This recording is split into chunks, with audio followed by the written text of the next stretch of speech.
আরও একবার হৃদয় ভাঙার গল্প লিখলো বাংলাদেশ। এশিয়া কাপ থেকে বিদায় নিয়েছে এবং পাকিস্তান ফাইনালে পৌঁছে গেছে। আমার সাথে রয়েছেন শেখ আশিক, কথা বলছি তার সাথে। আশিক, বাংলাদেশের টার্গেট ছিল 136 এবং এই ম্যাচটা যে বাংলাদেশ জিতবে সেটা সবাই প্রত্যাশা করছিল। শেষ পর্যন্ত বাংলাদেশ সবার হৃদয় ভেঙেছে, বাংলাদেশ টুর্নামেন্ট থেকে বিদায় নিয়েছে। পেয়ার বিদায়ের কথা বলছিলেন এবং বেশ আজকের ম্যাচটা নিয়ে ম্যাচের আগে থেকেই কিন্তু সবাই কনফিডেন্ট ছিল যে বাংলাদেশ ম্যাচটা জিতবে এবং এরপরে যখন বাংলাদেশ টস জিতলো, টস জিতে যখন বাংলাদেশ বোলিং নিল এবং যেভাবে দুর্দান্ত শুরুটা হলো বোলিংয়ের, এবং মনে হচ্ছিল যে পাকিস্তান 70-80-র মধ্যে আটকে যাবে এবং ক্যাচগুলো মিস না হলে কিন্তু 70-80-র মধ্যে আটকে যেত পাকিস্তান। শেষ পর্যন্ত তারপরেও 135, 36 কিংবা 140-এর নিচে যখন টার্গেট হয় টি-20-তে, সেটা কোনো টার্গেটের পর্যায়ে পড়ে না। সেই টার্গেটে যখন বাংলাদেশ দল এমন বাজেভাবে হারে, তখন আসলেই কষ্ট যেমন লাগে, একই সঙ্গে দলকে ধিক্কারও জানাতে হয়। আশিক, একটা দলে আসলে কতজন ফিনিশার লাগে? আমরা দেখছি যে বাংলাদেশ আজকের যে একাদশটা তৈরি করেছে সেখানে ফিনিশার ছিলেন নুরুল হাসান সোহান, জাকের আলী অনিক, রিশাদ হোসেন, শামীম পাটোয়ারি।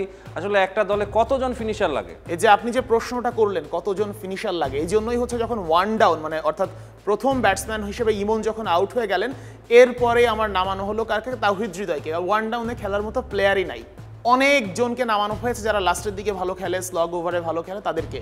আজকে আমি সবচেয়ে বেশি মিস করেছি তানজিদ তামিমকে। সে যদি থাকতো তাহলে হয়তো বা ইমন, তানজিদ তামিম এবং সাইফ হাসান তারা একসাথে শাবল করে ওপেনিং ওয়ান ডাউনে মিলিয়ে ঝিলে খেলতে পারতো, কিন্তু হলো কি তাওহিদ হৃদয়কেই আমার 3 নম্বর ব্যাটসম্যান হিসেবে খেলানো লাগবে। যখন বাংলাদেশ দ্রুত উইকেট হারাচ্ছিল এবং আমি দেখেছি যে প্লেয়াররা আননেসেসারি শট খেলতে গিয়ে আউট হয়েছেন, রিস্কি শট খেলছেন, অর্থাৎ প্রেশার রিলিজ করার চেষ্টা করতে গিয়ে বড় শট খেলেছেন এবং আউট হয়ে যাচ্ছেন। তো সেক্ষেত্রে কি ড্রেসিং রুম থেকে কোনো মেসেজ কি তাদের কাছে পাঠানো হয়েছে কিনা যে তোমরা একটু দেখে শুনে খেলো, ক্রিজে থাকো? এটা কি আপনার কাছে মনে হয়েছে এমন কোনো বার্তা কি গেছে, নাকি প্লেয়াররাই আসলে ইমপ্লিমেন্ট করতে পারেন? দেখেন, বার্তা অবশ্যই যাবে। এরপরে যদি নাও যাক, তারা আন্তর্জাতিক পর্যায়ে ক্রিকেট খেলে, সবাই জাতীয় দলের ক্রিকেটার, এতটুকু সেন্স নিশ্চয়ই থাকা লাগে যে যখন আমার বল বাই বল রান করলেই হচ্ছে, আমাকে টি-20 সুলভ ব্যাটিং করতে হচ্ছে না, যে বলের যে সামান্য কিছু বেশি রান, সেই ক্ষেত্রে মেসেজ যদি কেউ নাও দেয়, তাও তো এমন হওয়ার কোনো কারণ আমি দেখি না। আচ্ছা, বাংলাদেশ আজকে যে স্কোয়াডটা তৈরি করেছে ব্যাটিং ইনিংসে দেখার পর, আমার কাছে মনে হয়েছে যে এটা একটা প্রপার স্কোয়াড। বাংলাদেশ আজকে 11টা তৈরি করতে পারেনি। আপনার কাছে কি মনে হচ্ছে?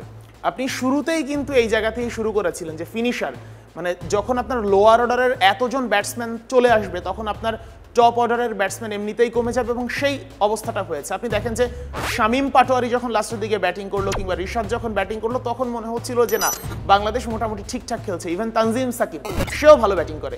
তো তারা যখন খেলছিল মনে হচ্ছিল ঠিকঠাক, কিন্তু এর আগে সাইফ মনে হয় 18 রান করেছিল। তো সাইফ ছাড়া বাকিদের ব্যাটিং একেবারে উল্টাপাল্টা লেগেছে আমার কাছে, কারণ অধিকাংশ এমন মনে হয়েছে যে পজিশনের ক্রিকেটার না, তাকে সেই পজিশনে খেলানো হচ্ছে এবং ফলস্বরূপ কি হয়েছে সেটা তো আমরা দেখলামই। নুরুল হাসান সোহানকে আজকে 11-এ নেওয়া হয়েছে, তিনি 11-এ ছিলেন। জাকের আলী অনিক তিনিও ছিলেন। একটা বিষয় যে যেহেতু নুরুল হাসান সোহানকে বলা হয় যে বাংলাদেশের বর্তমানে যারা উইকেট কিপার আছে তাদের মাঝে সবচেয়ে ভালো উইকেট কিপার হচ্ছেন নুরুল হাসান সোহান, কিন্তু তাকে উইকেট কিপিংয়ে না দিয়ে জাকের আলী অনিককে উইকেট কিপিংয়ের দায়িত্ব দেওয়া হচ্ছে। তাহলে এই জিনিসটা কেন? আসলে এটা কি এমন কোনো ব্যাপার যে আমি জাকের আলী অনিককে, যেহেতু লিটন খেলছেন না, তাকে ক্যাপ্টেন্সির দায়িত্ব দিয়েছি, আরেকটা ম্যাচে জাকের আলী অনিককে ক্যাপ্টেন্সির দায়িত্ব দেওয়াটা কি জাস্টিফাই করার কোনো ব্যাপার কি এরকম কিছু আছে কিনা? ক্যাপ্টেন্সি এবং একই সঙ্গে উইকেট কিপিং, দুইটা জায়গাতে আমার কাছে মনে হয়েছে সোহান জাকের আলী অনিকের চেয়ে ভালো। এবং দেখেন যে কনসিস্টেন্টলি আজকের ম্যাচে হয়তো বা অতটা ক্যাচ মিস হয়নি জাকের আলী অনিকের কাছ থেকে, কিন্তু আমরা টুর্নামেন্টের শুরু থেকে দেখেছি যে জাকের আলী অনিক যখন লিটন ছিলেন না কিংবা একাধিক ক্যাচ মিস করেছেন। তো সেই ক্ষেত্রে আমার কাছে মনে হয় যে এই সিদ্ধান্তটাও টিম ম্যানেজমেন্ট অন্যভাবে ভাবতে পারে। আচ্ছা, এই বিষয়গুলো কি, একটা প্লেয়ার যখন ফর্মে নেই, তিনি রান করতে পারছেন না, তার উপর একটা বড় ধরনের প্রত্যাশা ছিল, তাকে বলা হচ্ছে যে বাংলাদেশের 6 হিটিং মেশিন বলা হচ্ছিল, এই তকমাটা নিয়ে তিনি টুর্নামেন্টে খেলতে গেছেন এবং টুর্নামেন্টে কোনো ছক্কা হাঁকাতে পারেননি। তো জাকের আলী অনিককে যখন আবার ক্যাপ্টেন্সির দায়িত্ব দেওয়া হলো, সেটা কি তাকে আরও বেশি চাপে ফেলে দেয়নি? অবশ্যই চাপে ফেলছে। দেখেন যে জাকের আলী অনিক এর কাছে প্রত্যাশা আছে অনেক, সেই প্রত্যাশার চাপ সে একদিকে মেটাতে পারছে না। দ্বিতীয়ত সে হচ্ছে ক্যাপ্টেন্সি নেওয়ার পরে তাকে প্রেস কনফারেন্সে আসতে হচ্ছে, প্রেস কনফারেন্সে সে যে বক্তব্য রাখছে সেই বক্তব্য নিয়ে পরদিন আবার ট্রল হচ্ছে, এগুলোও সে নিশ্চয়ই দেখছে। তো আমার কাছে মনে হয় একজন ক্রিকেটার যখন অফ ফর্মে থাকেন এবং একই সঙ্গে তার যখন ক্যাপ্টেন্সি করার অভিজ্ঞতাও না থাকে, তাকে ক্যাপ্টেন্সি দেয়া আসলেই ভুল সিদ্ধান্ত, এবং সেই ভুল সিদ্ধান্তের প্রভাব পুরো বাংলাদেশ দলে পড়েছে এবং তার প্রভাব আজকে আমরা সবাই দেখতে পাচ্ছি।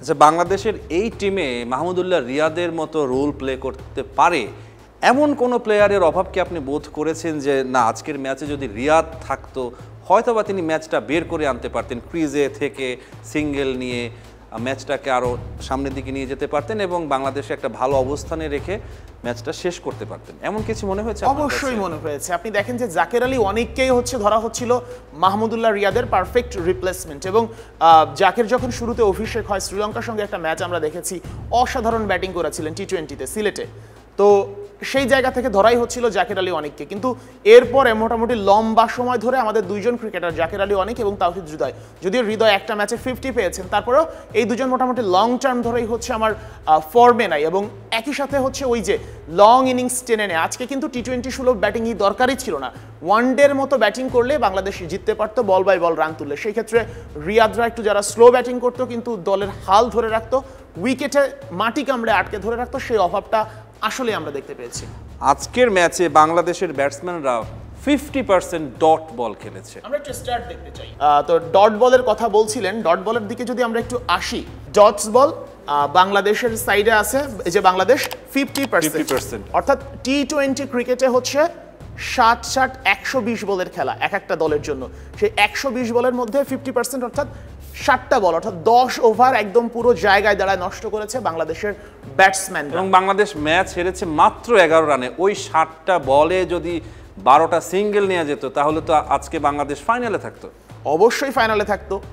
আজকে তো হিসেবটা ছিল এই বরাবর যে যারা হচ্ছে ম্যাচে জিতবে তারা ফাইনাল খেলবে। তো সেই জায়গা থেকে বাংলাদেশ যদি এই যে 60টা বল মানে 50% বল অর্থাৎ 60টা বল যে ডট দিয়েছে, এই 60টা বলের জায়গায় অন্তত যদি 10টা বল বা 15টা বলও কম ডট দিত তাহলেই কিন্তু বাংলাদেশ সহজভাবে ফাইনালে পৌঁছে যেত। শাহিন শাহ আফ্রিদি আজকে তিনি 2টা লাইফ পেয়েছেন এবং গুরুত্বপূর্ণ কিছু রান করেছেন। আপনি যেটা বলছিলেন যে বাংলাদেশের সামনে সুযোগ ছিল পাকিস্তানকে 100 এর নিচে বেঁধে রাখার, সেটা হয়নি। বাংলাদেশ ফিল্ডিংয়ে বেশ কিছু ভুল করেছে। তা আফ্রিদির এই ইনিংসটা দুই দলের মাঝে আসলে কতটা ব্যবধান আসলে তৈরি করে দিয়েছে। যখন টপ অর্ডার ব্যাটসম্যান কিংবা হচ্ছে মেইন ব্যাটসম্যান যারা আছে, even lower order lower middle order যারা পিওর ব্যাটসম্যান, তারা যখন রান না পাচ্ছে তখন আফ্রিদি 19 রানের ইনিংস খেলেছে সম্ভবত 13 বলে, এবং আমরা 2টা ক্যাচের কথা বলছিলেন, আমরা দেখেছি শেখ মেহেদীর একেবারে হাতে ক্যাচ ছিল, বলটা একটু ওপরে ছিল কিন্তু ক্যাচটা কিন্তু হাতেই ছিল, সেই ক্যাচ ফেলে দিয়েছে। নুরুল হাসান সোহানেরটা মনে হচ্ছিল যে টাফ, কিন্তু আমরা যদি এটা রিপ্লেতে দেখি তখন মনে হয়েছে আহামরি কঠিন কিছু না। তবে এবং নুরুল হাসান সোহান যে মানের ফিল্ডার অর্থাৎ উইকেট কিপার, তার আসলে এই ক্যাচটা ধরা উচিত ছিল। অবশ্যই সোহান শুধুমাত্র যে উইকেট কিপিং না, সে হচ্ছে মাঠের যে কোনো জায়গাতে সে ভালো ফিল্ডিং করে, ভালো ক্যাচ নেয়।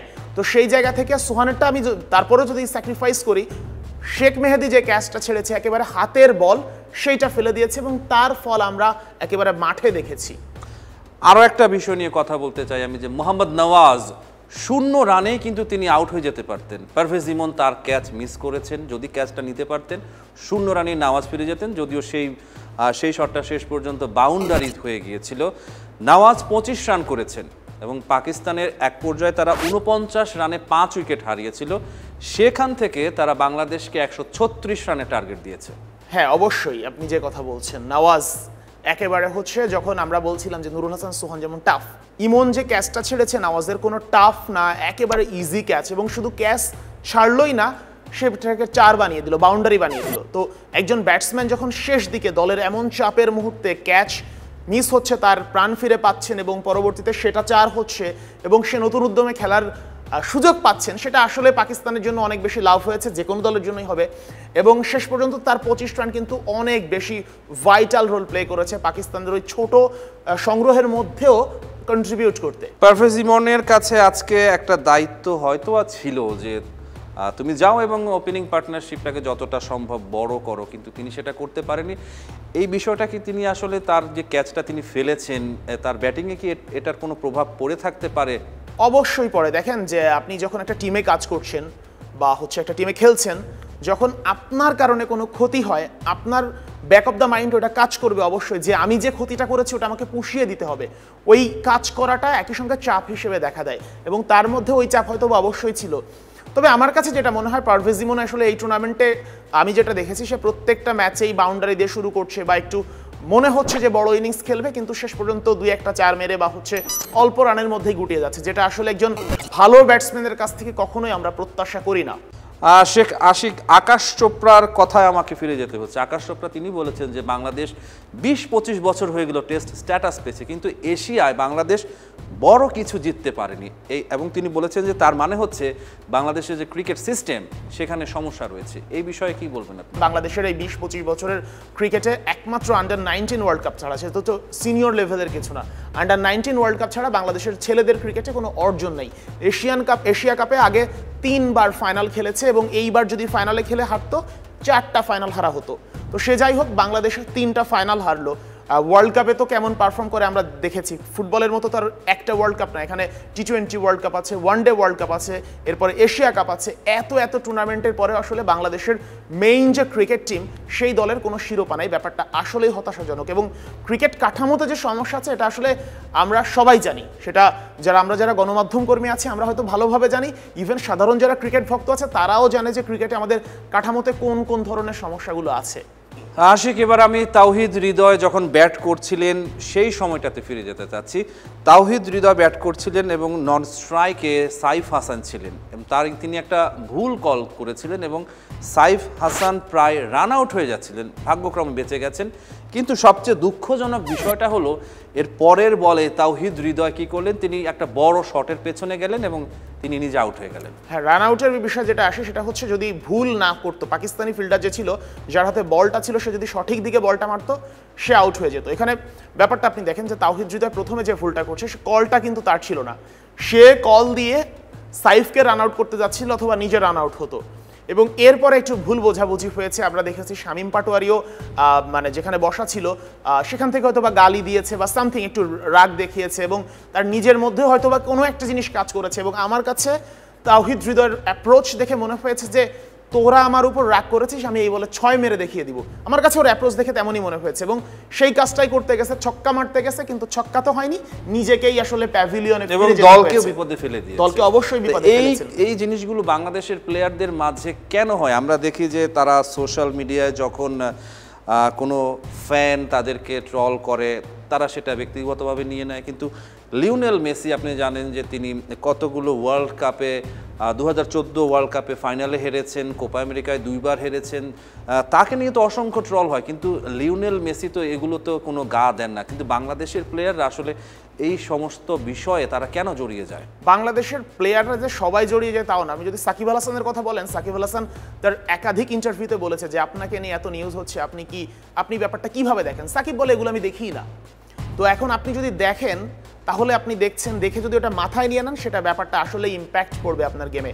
লিওনেল মেসির কথা বলছিলেন, মেসি একাধিকবার তার ইন্টারভিউতে বলেছে, এবং তার ইনস্টাগ্রামে কোনো ম্যানেজার নেই, সে নিজেই ইনস্টাগ্রাম চালায়, অর্থাৎ এই যে মেসেজগুলো কিংবা কমেন্টগুলো সে দেখেও এগুলো সে বদার করে না, সে তার জায়গা অনর্থক। একজন স্পোর্টসম্যানের কাজটাই হচ্ছে এমন, গণমাধ্যম কর্মীরা তাদের গণমাধ্যমে সমালোচনা করবে এবং একই সঙ্গে ভালো করলে প্রশংসা করবে, আবার সোশ্যাল মিডিয়াতে সাধারণ দর্শকরা বিভিন্ন ধরনের কমেন্ট করবে, কোটি দর্শক কোটি ডিফারেন্ট টাইপের কমেন্ট করবে, আপনি ওগুলো গায়েই তুলবেন, আপনার কমেন্টে দেখা উচিত নয়। ইভেন আমি অনেক ক্রিকেটারকে দেখেছি কিংবা অনেক ফুটবলারকে দেখেছি, তারা অনেকেই মানে ক্ষিপ্ত হয়ে নিজের মেজাজ কন্ট্রোল করতে না পেরে রিপ্লাইও দিয়ে দিয়েছেন কমেন্টের। তো এইটা তো আসলে বিষয়টা আমিও দেখেছি।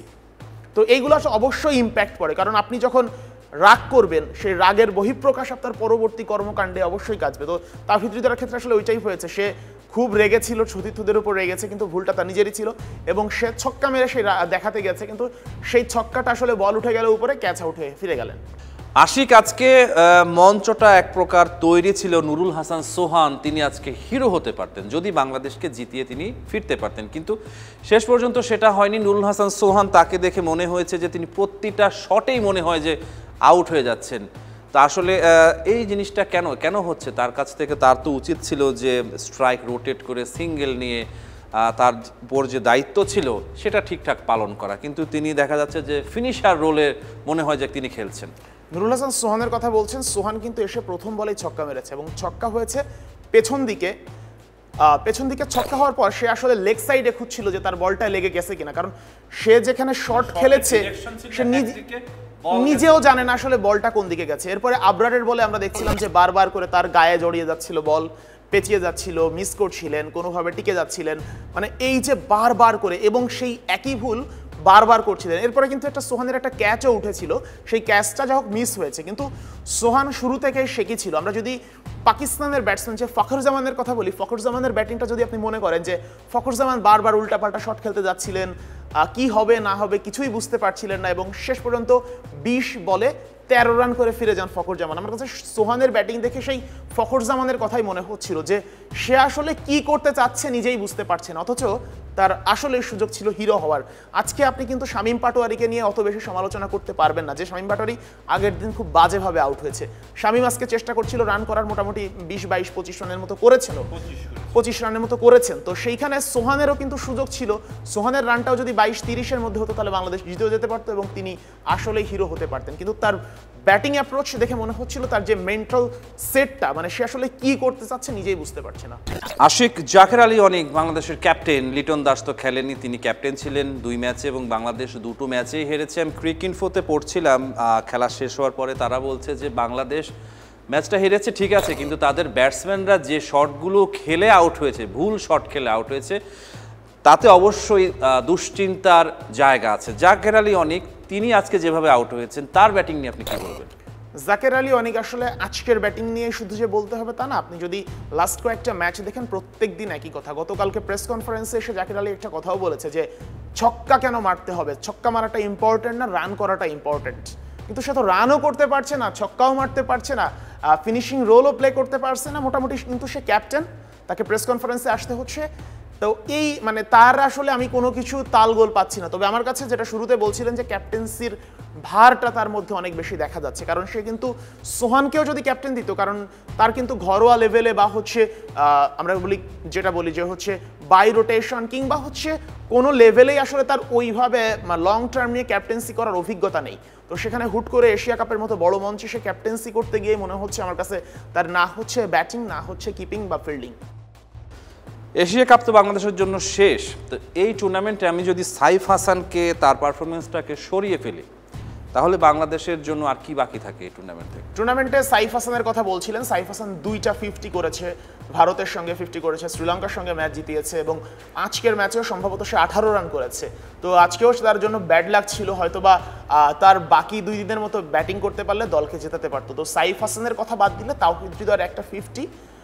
এছাড়া ব্যাটসম্যানদের আসলে এই এশিয়া কাপে বলার মতো কিছু নেই, বলাররা মোটামুটি ভালো করেছে বলা যায়, কিন্তু ব্যাটসম্যানরা যেটা করেছে এবং ফিল্ডাররা একের পর এক যে ক্যাচ মিস করেছে সেটা আসলেই হতাশাজনক। রিশাদ হোসেন পাকিস্তানের বিপক্ষে বেশ ভালো বোলিং করেছেন এবং ব্যাটিংও চেষ্টা করেছেন, যদিও হয়নি। শেষ পর্যন্ত তিনি শেষ ওভারে ছক্কা হাঁকিয়েছেন, কিন্তু বাংলাদেশ এর আগেই ম্যাচ থেকে ছিটকে গেছে। রিশাদের বোলিংটাকে আপনি কিভাবে মূল্যায়ন? রিশাদ দেখেন যে অবশ্যই আজকে ভালো বোলিং করেছে, আগের দিনও ভালো বোলিং করেছে এবং রিশাদকে প্রথমে মনে হচ্ছিল যে তাকে আসলে রেগুলার একাদশে সুযোগ পাওয়া রিশাদের জন্য টাফ ছিল। সেখানে সুযোগ পেয়ে সে মানে ভাইটাল পয়েন্টগুলোতে হচ্ছে সে ভালো করছে এবং আমি যেটা কথাটা বলছিলাম যে একজন লেগ স্পিনার যদি রান না দেয় তখন সে আসলে প্রতিপক্ষের জন্য খুবই ভয়ানক, তাকে উইকেট দিতেই হবে। 2টো ক্যাচ নিয়েছেন এবং তার বলে বারবার কিন্তু হিট করতে যায় বল উপরে উঠে যাচ্ছে, যেটা আসলে প্রমিজিং ছিল।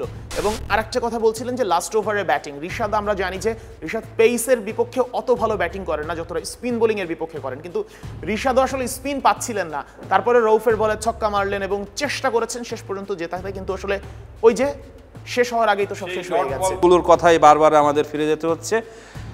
60টা ডট বল খেলেছে বাংলাদেশ। যদি ওই 60টা ডট বলের মাঝে অন্তত 12টা বলে রান নিয়ে যেত, অন্তত 1 রান করে, তাহলে বাংলাদেশ রবিবার ইন্ডিয়ার অ্যাগেনস্টে ফাইনালে তাদের দেখা যেত। তো আমার কাছে মানে একদম সর্বশেষ যদি আমি বলি যে মানে রাগ করে যদি বলি কিংবা হচ্ছে অভিমান থেকে বলি, যে আমার কাছে বাংলাদেশের এই ডট বল দেয়া কিংবা ব্যাটিং অ্যাপ্রোচ দেখে যেটা মনে হয়েছে, আমি শুরুতেই বলতে চাচ্ছিলাম কিন্তু এখনই বলি, সেটা হচ্ছে বাংলাদেশ আসলে আজকে ম্যাচটা ইচ্ছা করে হেরেছে, মানে আমার কাছে মনে হচ্ছে, রাগ থেকে বলছি, যে আর তারা এশিয়া কাপের ফাইনাল হয়তো বা হারতে চায় না, কারণ আগে 3টা ফাইনাল হেরেছে, আরও একটা ফাইনাল হারলে হয়তো বা সহ্য করতে পারবে না, এই জন্যই হয়তো বা তারা ইচ্ছা করে হেরেছে। তাছাড়া এত কম রানে এত কম টার্গেটে কিভাবে একটা দল হারতে পারে যে ম্যাচটা জিতলে ফাইনালে পৌঁছে যায় দল? অর্থাৎ আপনি বলতে চাচ্ছেন যে বাংলাদেশ দল পাকিস্তানকে একটা গিফট দিয়েছে। রাগ থেকে হলেও আমার সেই কথা বলতে হচ্ছে, কারণ এত কম টার্গেট, ব্যাটসম্যান আছে আপনার সেই ম্যাচে কেন আপনি 120 বলের খেলার মধ্যে অর্ধেক বল আপনি, অর্থাৎ 60টা বল ডট দিয়ে দিবেন কেন? মানে টি-20তে অর্ধেক বল, অর্থাৎ 50 ওভারের ম্যাচ হলে কি আপনি 150টা বল ডট দিয়ে দিবেন? সেখানে টি-20তে যদি আপনি 50 ওভারের ম্যাচ হলে তো আপনি আরও বেশি দিবেন, টি-20 যদি আপনি অর্ধেক বল ডট দিয়ে দেন। একটা দলের কাছে এই 2025 সালে এসে যারা এত বছর ধরে ক্রিকেট খেলে তাদের কাছে এটা আসলেই হতাশাজনক। আশিক, এবার বাংলাদেশের দর্শকদের কথা বলতে চাই আমি। যে স্টেডিয়ামে আমরা দেখেছি যে দুবাইয়ে অসংখ্য বাংলাদেশি ফ্যান রয়েছেন, এবং এক পর্যায়ে আমরা দেখেছি বাংলাদেশ যখন হেরে গেল, রাগে ক্ষোভে দর্শকরা তাদের জার্সি ছিঁড়ে ফেলেছেন, এবং বাংলাদেশের বহু ম্যাচে দেখা গেছে যে তাদের হৃদয় ভঙ্গ হয়েছে।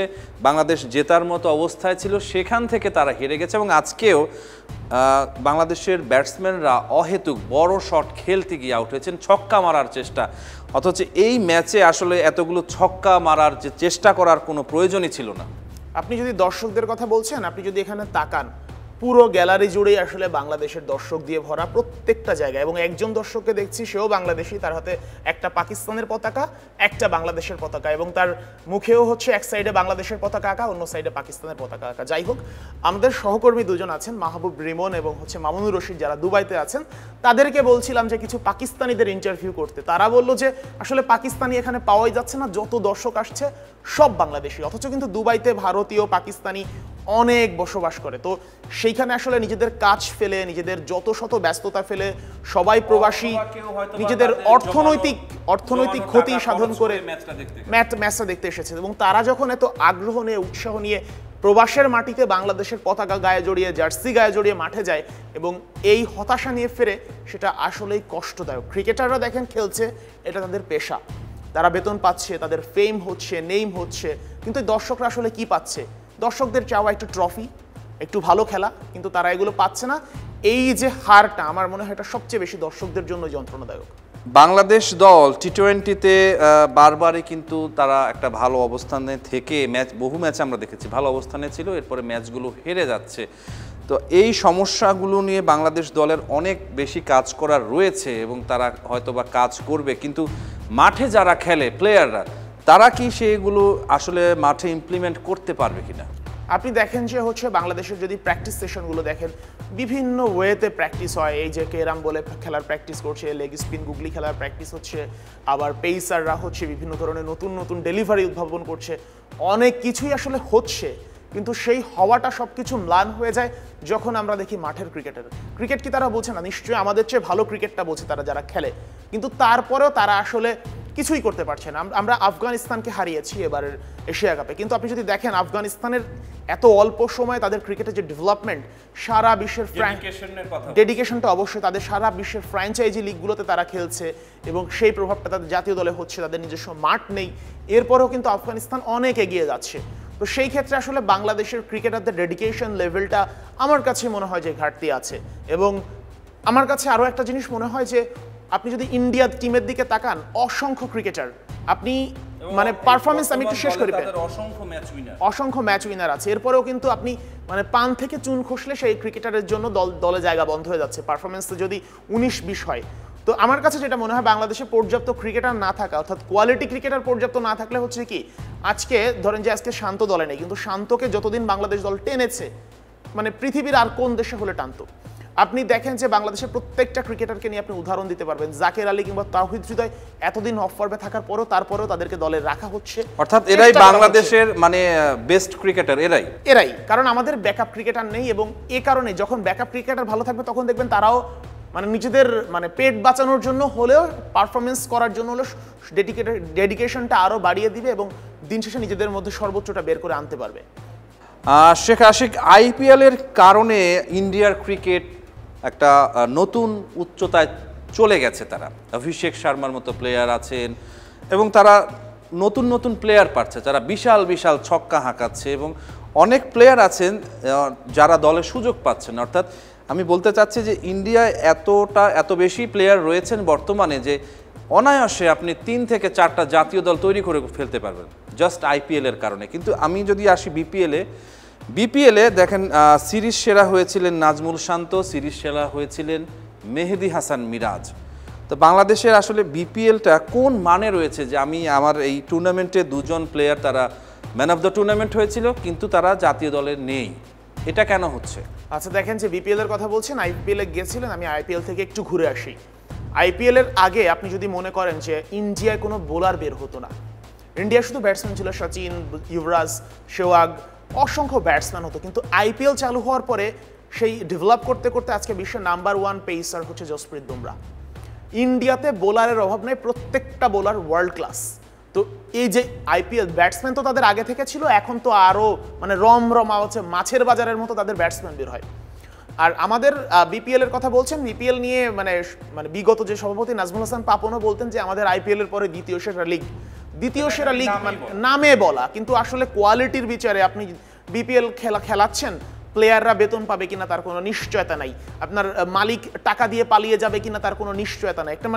একটা লিগ, একটা দেশের সর্বোচ্চ পর্যায়ের ফ্র্যাঞ্চাইজি লিগ কতটা অপেশাদার হতে পারে তার উদাহরণ হচ্ছে বিপিএল। আর সেই অপেশাদার লিগের প্লেয়ার দিয়ে আসলে আপনি কি প্রমাণ করবেন বা হচ্ছে তাদেরকে দিয়ে ওয়ার্ল্ড ক্লাস লেভেলে নিতে পারবেন কিনা, এই মানে এটা আমি দর্শক সবাই জানি। শেখ আশিক, আপনার কাছে কি কখনো এমন মনে হয়েছে যে বাংলাদেশের যে প্লেয়াররা রয়েছেন, ধরেন তারা যে মানে রয়েছে 100তে এখন 50 আছে, তারা কি আসলে 50-এই থাকতে চায়, নাকি 50 থেকে 60-তে তাদের পারফরমেন্সটাকে নিয়ে যেতে চায়, 70-তে নিয়ে যেতে চায়, নাকি 50-তেই তারা সন্তুষ্ট থাকে? দেখেন, একটা কথা আছে, আমি যেটা আগেও বললাম যে হচ্ছে যখন দেখবেন যে আমি খারাপ করলেও আমার প্রবলেম নাই। লিটন দাস বাংলাদেশ দলের ক্যাপ্টেন, তার ব্যাটিং স্টাইল অসাধারণ। মানে তাকে বলা হয় সে যখন ব্যাটিং করে যে শিল্পী ছবি আঁকছে, কিন্তু লিটনের স্ট্যাট যদি আমরা দেখি কিংবা হচ্ছে হতাশ হতে হয়, তো এরপরেও কিন্তু লিটন দাস বাদ পড়েনি। নাজমুল হোসেন শান্তর কথা বলছিলাম, অনেক দিন পর এসে বাদ পড়ছেন। ইভেন আমরা যদি আরও অতীতে ফিরে যাই, মোহাম্মদ আশরাফুল বাংলাদেশের প্রথম সুপারস্টার, এরপরে আশরাফুল একটা লং টাইম 0-1-2 করেছে, কিন্তু দীর্ঘদিন ধরে খেলে গেছে। তো বাংলাদেশের ক্রিকেট কালচারটাই এমন, আপনার প্লেয়ার নেই, তো যখন আপনার পেছন থেকে আপনার পেটের ভাত বন্ধ হওয়ার কোনো রাস্তা তৈরি হবে না, কিংবা আপনার পেটে লাথি মারার জন্য অন্য একজন দাঁড়িয়ে যাবে না, তখন আপনি গায়ে এলিয়ে শুয়ে থাকবেন, এটা খুবই স্বাভাবিক।